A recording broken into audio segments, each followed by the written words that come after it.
Hello Rahul, ಹೇಳು. ಗಂಡ್ family ಅವ್ರು ಬರ್ತಾ ಇದಾರೆ ನನ್ನ ನೋಡಕ್ಕೆ. ಯಾವಾಗ? ನಾಳಿದ್ದು. ಏನ್ ಮಾಡೋದು? ನಿಮ್ಮ ಅಮ್ಮ ಹತ್ರ ನನ್ನ ಬಗ್ಗೆ ಹೇಳು. ಹೇಗೆ ಹೇಳಿ ನಮ್ಮಮ್ಮ ಹತ್ರ ನಿನ್ ಬಗ್ಗೆ? ನಮ್ಮಮ್ಮ ಏನ್ ಕೆಲಸ ಮಾಡ್ತಾ ಇದ್ದಾನೆ, ಇಷ್ಟು ದುಡಿತಾ ಇದ್ದಾನೆ ಅಂತೆಲ್ಲ ಕೇಳ್ತಾರೆ. ನೀನ್ ನೋಡಿದ್ರೆ ಕೆಲ್ಸಕ್ಕೂ ಹೋಗ್ತಾ ಇಲ್ಲ, ದುಡಿತಾನೂ ಇಲ್ಲ, ಸುಮ್ನೆ ಮನೇಲಿ ಕೂತಿದ್ಯಾ. ನಾವು ಓಡೋಗಿ ಮದುವೆ ಆಗೋಣವಾ? ನಿನಗೆ ಚೂರಾರು ಬುದ್ಧಿ ಇದೆಯಾ ರಾಹುಲ್? ನಮ್ಮಪ್ಪ ನನಗೆ ಲೋನ್ ಮಾಡಿ ಓದಿಸಿದ್ರು. ನಮ್ಮಪ್ಪ ಅಮ್ಮಗೆ ನೋವು ಮಾಡಕ್ ನನಗೆ ಇಷ್ಟ ಇಲ್ಲ. ಈ ಥರ ಎಲ್ಲ ಸ್ಟುಪಿಡ್ ಐಡಿಯಾಸ್ ಎಲ್ಲ ನನಗೆ ಕೊಡಬೇಡ. ಪುಟ್ಟಿ, ನಾಡಿದ್ದು ಹುಡುಗರ ಫ್ಯಾಮಿಲಿ ಬರ್ತಾ ಇದ್ದಾರೆ ನಿನ್ನ ನೋಡೋಕ್ಕೆ. ತುಂಬ ಖುಷಿನಾ? ನನಗಿಂತ ನಿನಗೆ ತುಂಬ ಖುಷಿ ಇದೆ ಅನ್ಸುತ್ತೆ.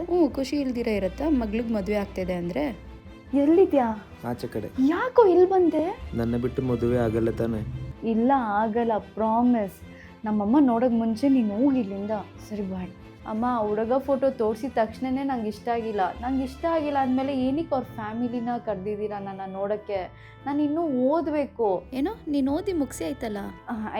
ನಾನು ಇನ್ನೂ ಕೆಲಸ ಮಾಡ್ಬೇಕಂತ ಇದ್ದೀನಿ. ನೀನು ಮದುವೆ ಆದಮೇಲೇನು ಕೆಲ್ಸಕ್ಕೆ ಹೋಗ್ಬೋದು. ನಾನು ಇದ್ರ ಬಗ್ಗೆ ಎಲ್ಲ ಗಂಡ ಫ್ಯಾಮಿಲಿ ಹತ್ರ ಮಾತಾಡ್ತೀನಿ. ಟೆನ್ಷನ್ ಮಾಡ್ಕೊಬೇಡ, ಹೋಗು.